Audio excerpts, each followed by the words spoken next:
Қайырлы күн достар. Бүгін мен сіздерге кекс түрін көрсететін боламын. Осындай пирог тәріздес. Ол үшін бізге 4 жұмыртқа қажет және де құмшекер. Осы екеуін жақсылап аппақ көбік болғанға дейін араластырып аласыздар миксермен.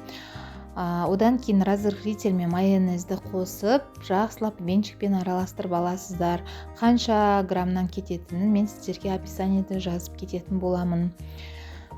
Жақсылап араластырып, ұнды нақты қатып қалған өлшемі жоқ, ұнды осы венчикпен араластырып отырып, сіздерге қоюлау болу керек.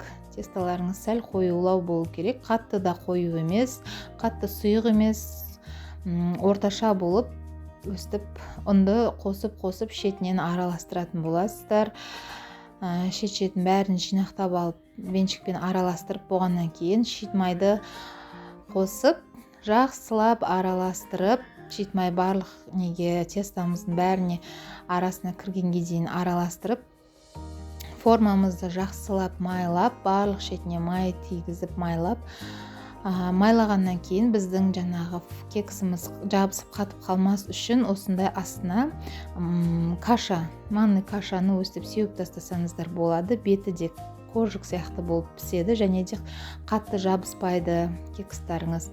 Одан дайын болған тестамызды формамызға салып, ысып тұрған пешке, әркімнің пеші әртүрлі.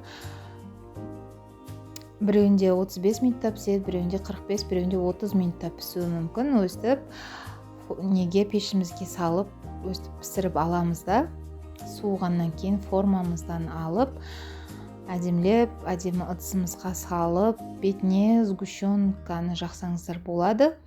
Біздің үйдегілер тәттіні өте жақсы көретін болғаннан кейін біз сгущенканы сәл көбірек қосамыз.